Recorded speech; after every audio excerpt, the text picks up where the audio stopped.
Madam Deputy Speaker, and I very much welcome this bill to give the government new powers to intervene in the steel industry where it's in the public interest to do it. And I welcome it because over many years, alongside many other steel MPs, we've relentlessly made the point that the steel industry is of the utmost importance, strategic importance to this country for our economy, for our security, and we must do all that we can to protect and to cherish it. So, whilst the focus of the legislation today is on the future of British steel, and I very much pay tribute to the efforts and the advocacy, fantastic advocacy, from the Honourable Member for Scunthorpe, we do know that it also sends a clear signal about the government's commitments to the industry and workers as a whole. As the ministers know, steel is very important to my constituency in Newport East, both at Tata's, Llanwern and Severn Steel too, and I know the Steel Minister met with representatives from Llanwern this week, and I pay tribute also to the steel unions, like my honourable friend earlier,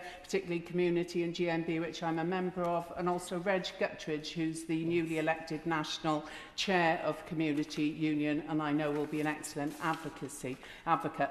My asks really are, I completely understand the significant funding had to be made to help keep British steel in Scunthorpe open, but it's also really, really important that producers and steelworkers in Wales get their share of the government's billions of pounds of investment through the National Welsh Fund, funds to invest in other sites such as Llanwern, and it's also really important that ministers talk to Tata to urge them to follow through on the future investments they've previously talked about, including in Llanwern. I really welcome the steel strategy, the first time we've ever had, when the party opposite had 14 years to set up a strategy and didn't. Exactly. And we had this revolving door of steel ministers continuously, and I'm afraid their woeful approach and the amendment today just continues that approach. Our approach is a real roadmap for the future. I welcome the new import quota and tariff levels to cut the amount of foreign-made steel coming in to protect us from global oversupply,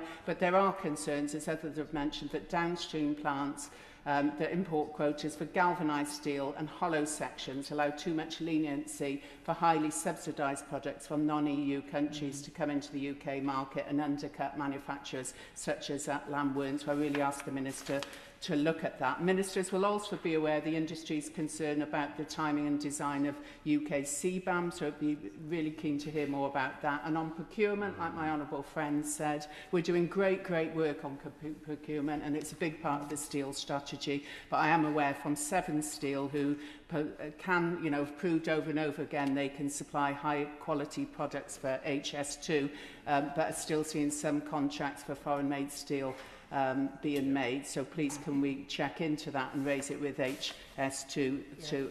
Energy is always an issue, with our underlying costs still far more expensive than our European rivals. So can I join others in saying, can we have further look at more targeted support? So that's a view asked from me today, but I very much welcome the bill today and clearly the direction of travel that this government has on steel. And can I end by also recognising and acknowledging the deep industry expertise and knowledge that this steel minister brings to the job. It's recognised in our plants, and it's hugely refreshing after the last government. Yeah.